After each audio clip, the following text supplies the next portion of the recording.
Shalom, Bapak Ibu Saudara, kita lanjutkan studi kita kristalisasi masih di kitab Mika.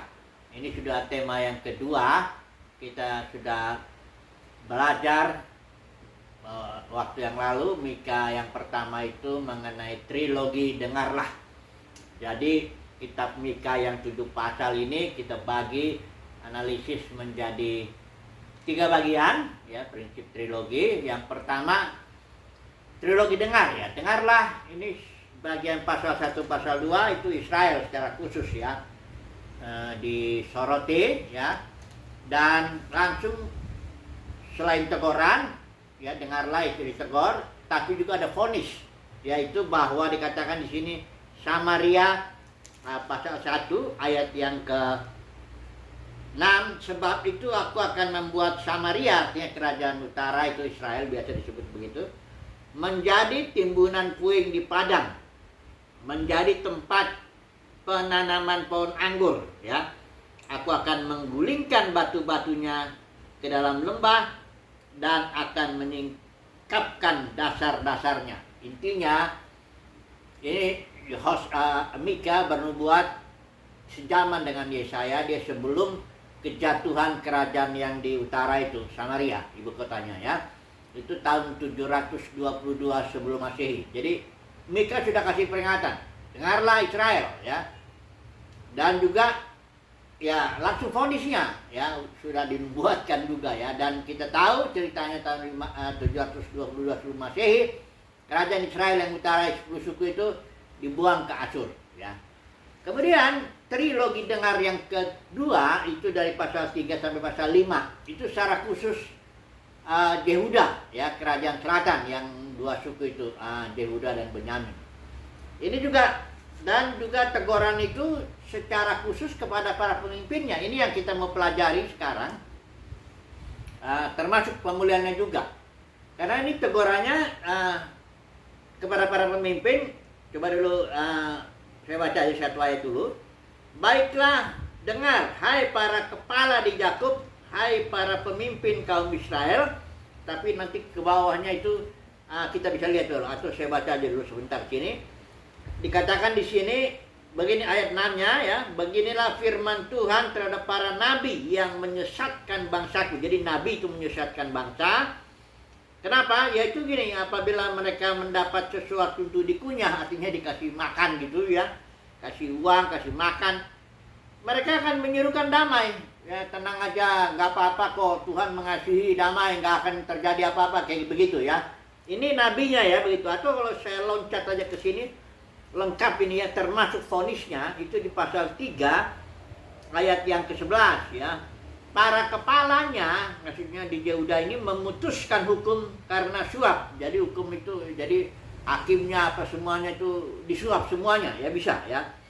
Juga para imamnya memberi pengajaran karena bayaran. Ini juga termasuk, imam itu fungsinya untuk perantara, untuk mengajarkan juga firman. Tapi kalau dikasih uang udah lain lagi, ya. Bisa di apa, ya, bisa dimainkanlah pengajaran itu sesuai dengan uang kalau dikasih uang. Kemudian dikatakan di sini para nabinya menenung karena uang juga, ya. Ya, ini parah juga, ya, semuanya uang, ya. Kemudian ayat 12 ini vonis untuk kerajaan selatan, yaitu sebab itu oleh karena kamu, oleh karena para imam, para nabi, para pemimpin, hakim-hakimnya semua itu, oleh karena kamu, katanya, maka Sion akan dibajak seperti ladang dan Yerusalem akan menjadi timbunan puing dan gunung Bait Suci akan menjadi bukit yang berhutan. Ini digenapi 100 tahun kurang lebih setelah nubuat dari Mika ini. Kurang lebih tahun 586 sebelum Masehi. Disitulah kerajaan utara itu, Yerusalem, dihancurkan oleh Raja Babel, Nebukadnezar itu, kita tahu ceritanya, ya. Ini sungguh luar biasa, ini sudah di nubuat Mika, ya, tepat sekali, ya. Bahkan nanti kita melihat dia pemulihannya, ya. Kalau Israel dipulihkan juga, ya, dikatakan di pasal 2 itu, bagian yang ke pasal ayat 12, saya baca satu aja ini. Dengan sungguh-sungguh aku akan mengumpulkan engkau seluruhnya, hai Yakub. Dengan sungguh-sungguh aku akan menghimpunkan sisa orang Israel. Artinya setelah orang Israel dibuang ke Asyur, walaupun sampai sekarang belum ada cerita dia kembali ya, Israel menyebar kemana-mana, tapi janji Tuhan seluruh Israel akan balik lagi ya, sisa Israel akan balik lagi ya di tanah perjanjian yang Tuhan berikan, yang Tuhan janjikan kepada Abraham itu.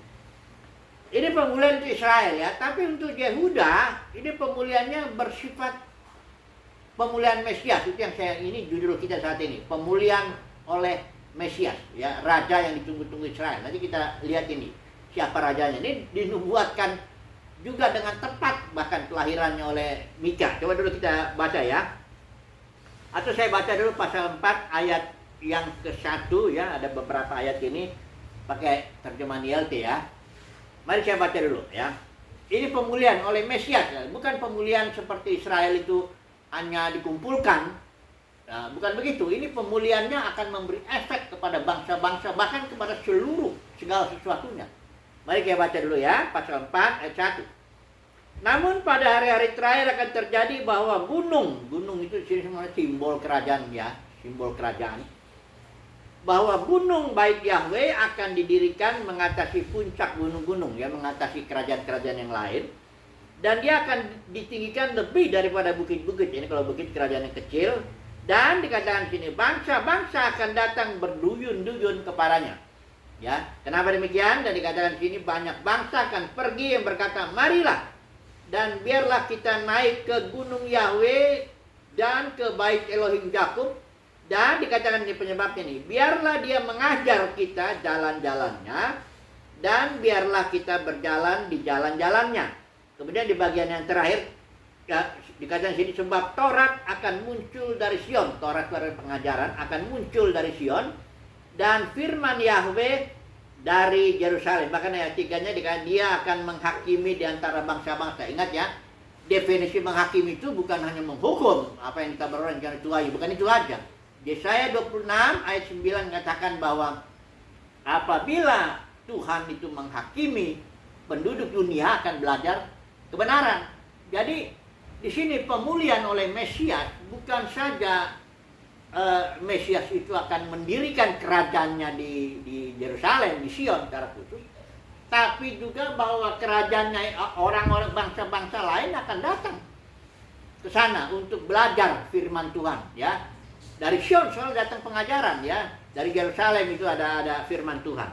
Nah, ini pemulihan oleh Mesias ya. Nanti ada lagi trilogi dengar yang ketiga. Kita itu dari pasal 6 sampai pasal 7 itu pergumulan Mika. Kita akan belajar kemudian nanti itu tema berikut.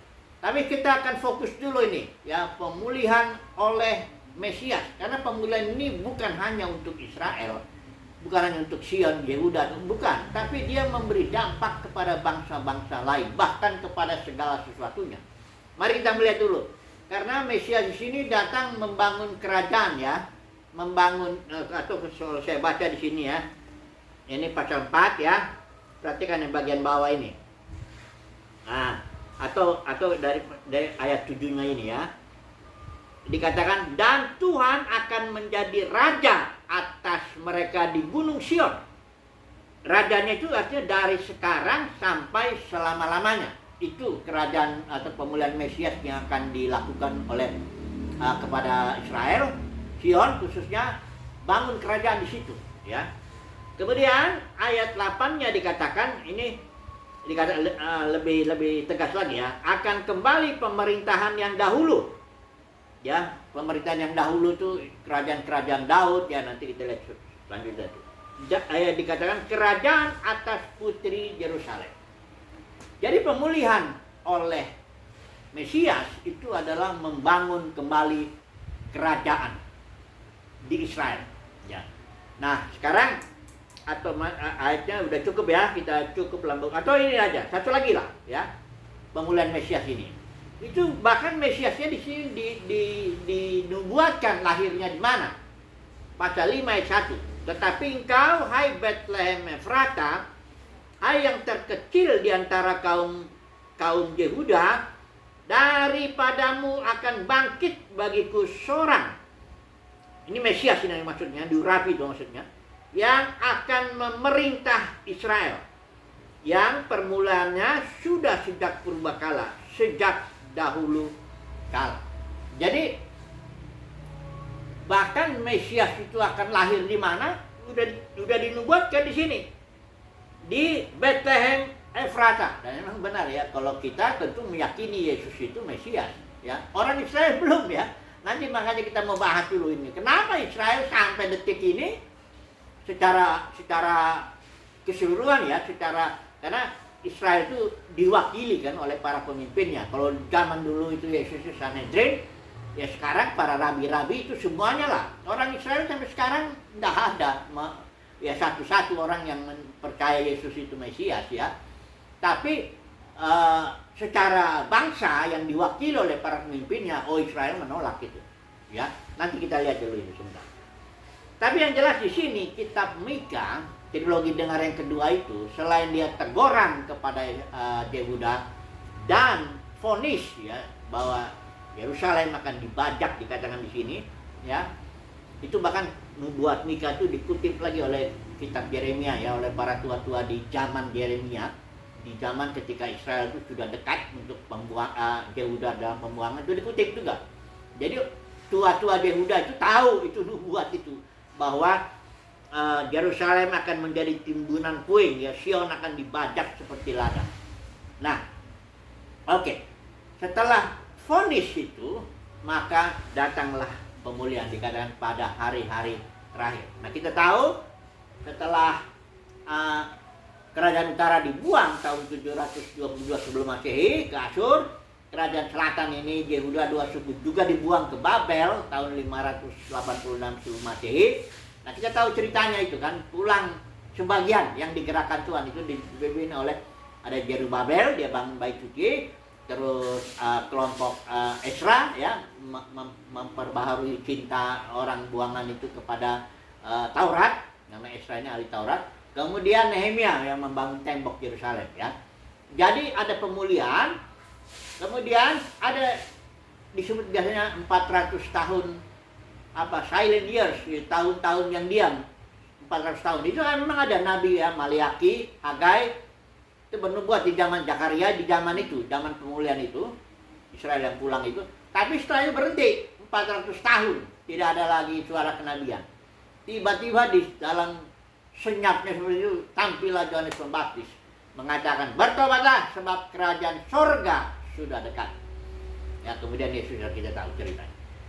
Tapi sekarang pertanyaan, mari kita masuk lagi ke poin yang kedua ini. Mengapa Israel, atau gini, apakah Israel menerima pemulihan oleh Mesias? Ya, apakah Israel menerima? Ya, kita tahu sampai sekarang kan belum. Ya, kenapa? Itu yang mau kita bahas dulu di sini ya. Nanti poin ketiga yang kita akan bahas, apakah dunia kekristenan menerima pemulihan oleh Mesias seperti yang dinubuatkan. Ini nanti yang kita mau bahas dulu, dua poin dulu. Israel dulu lah ya. Kenapa Israel sampai sekarang tidak menerima pemulihan oleh Mesias ya? Kita lihat dulu lah yang Sanhedrin ya, yang di zaman Yesus lah dulu. Kan Yesus di situ terang-terangan dia dengan Pilatus, yang terang ya, Pilatus bilang, apakah engkau raja orang Yahudi? Ya, loh, untuk itu saya datang. Untuk itulah aku datang, untuk menegakkan kerajaanku di bumi ya. Jadi kepada Pilatus Yesus ya, terus terang ya bahwa dia adalah Mesias itu yang ditunggu-tunggu. Murid-muridnya juga tahu ya. Tapi Sanhedrin kita tahu dia menolak. Bahkan menyalibkan. Jadi yang menyalibkan Yesus itu Sanhedrin ya, bukan Pilatus atau tentara Roma, bukan. Itu cuma alat aja. Karena Sanhedrin pada zaman itu tidak bisa diberi hak oleh pemerintah Roma untuk membunuh. Dia diberi hak untuk menghakimi sampai tingkat tertentu aja. Tapi kalau membunuh harus izin dari pemerintahan Roma pada waktu itu ya. Jadi itu sebabnya Sanhedrin itu bawa Yesus kepada Pilatus ya untuk minta izin aja. Udah diputuskan kok sebelumnya. Jadi imam besar sudah putuskan hukum mati ya, karena dia dianggap menghujat Yahweh dan sebagainya ya. Oke. Sekarang kok sampai sekarang Israel belum juga terima Yesus sebagai Mesias ya. Nah, saya kadang-kadang buka itu di YouTube, ada tuh rabi-rabi Israel yang zaman ini ya.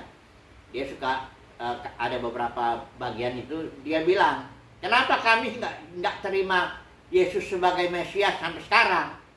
Bahkan mereka bilang, kami nggak butuh misionaris Kristen untuk menjelaskan kepada kami. Karena memang itu kan kitab perjanjian lama itu memang kitab orang Israel, ya kan. Terus apalagi kalau dia bilang, oh Yesus sudah mati bangkit lagi. Wah itu makin dibilang apa? Dia nggak akan terima. Alasannya sederhana. Dia bilang Yesus sudah disalib. Jadi dia bukan Mesias. Ya. Karena Mesias yang kami tunggu bukanlah yang disalib seperti itu. Setidaknya ada 3 alasan. Para rabi ini, orang Yahudi, Mesias itu tindik 3 tandanya. Kami bisa lihat kok. Kami nggak disuruh percaya kepada Mesias. Enggak. Kami bisa lihat buktinya bahwa dia itu Mesias. Ya. Dengan mata jelas itu. Jadi dibilang 3 nih alasannya. Yang pertama, Mesias kalau datang harus bangun bait suci. Jasmani maksudnya ya, bait suci jasmani di Yerusalem itu. Itu harusnya 1. Ya. Yesus juga sebenarnya bilang, rubuhkan bait suci ini, aku akan bangun lagi dalam 3 hari. Cuman pengertian Yesus 3 hari itu kan dia mati bangkit, dia bangun bait suci dalam bentuk orang, gereja. Nah itu kan. Orang Farisi nggak ada pikiran pokoknya bangun bait suci mesti yang jasmani, titik. Yang kedua katanya, Mesias itu setidaknya harus bebaskan kami Israel dari perbudakan musuh-musuh jasmani. Di zaman itu Israel sedang dikuasai Roma kan. Jadi dia tahu pasti kalau Mesias datang, dia pasti Mesias itu melakukan gerakan menentang, menyerang tentara Roma. Udah itu aja. Jadi gampang membuktiinnya. Ternyata Yesus ini bagaimana ini?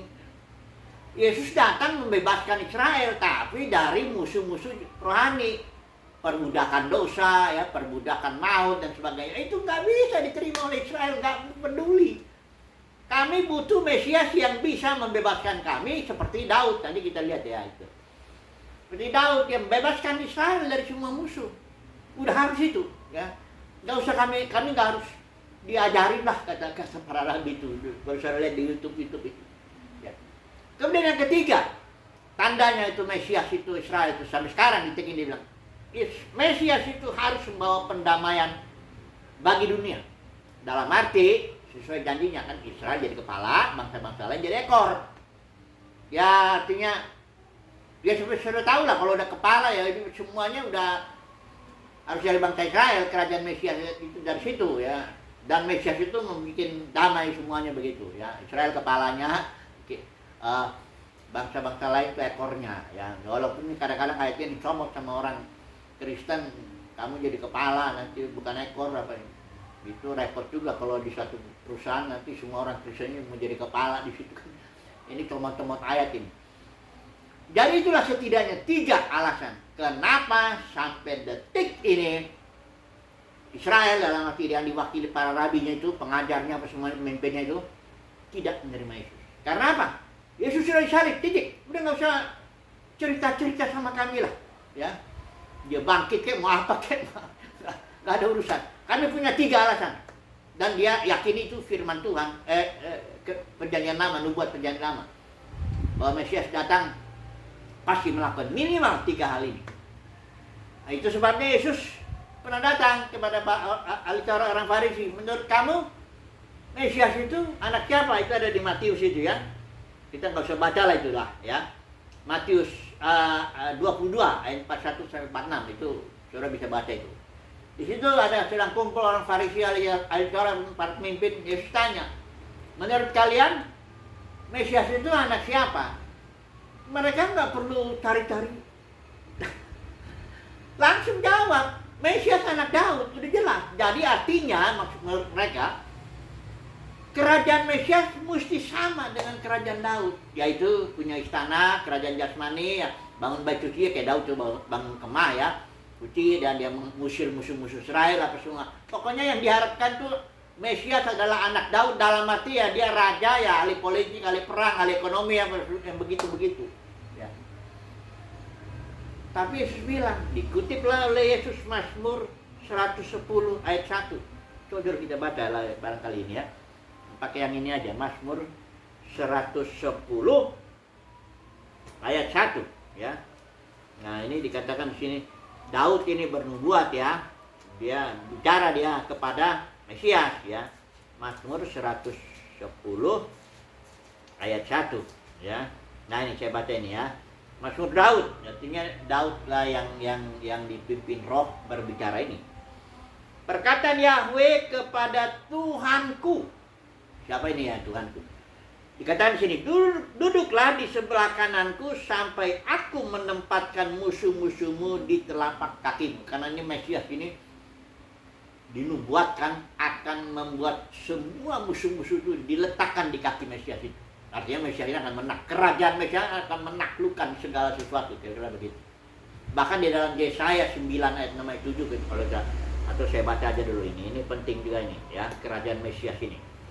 Pasal 9 ayat 6 itu dikatakan di sini, sebab seorang anak telah lahir bagi kita, seorang putra diberikan pada kita. Ini semua teolog, semua orang Kristen percaya ini nubuat menunjuk kepada Yesus sebagai Mesias. Baru ayat 7-nya. Nah, ini di sini dibilang, dalam hal perluasan pemerintahannya dan dalam hal damai sejahtera tidaklah berkesudahan di atas takhta Daud. Artinya kerajaan Mesias itu akan terus berperang sampai seluruh makhluk ditaklukkan. Maut yang adalah upah dosa itu juga ditaklukkan. Karena kerajaan Mesias ini kerajaan yang akan menghancurkan dosa, maut yang upah dosa ya, bukan kayak kerajaan Daud yang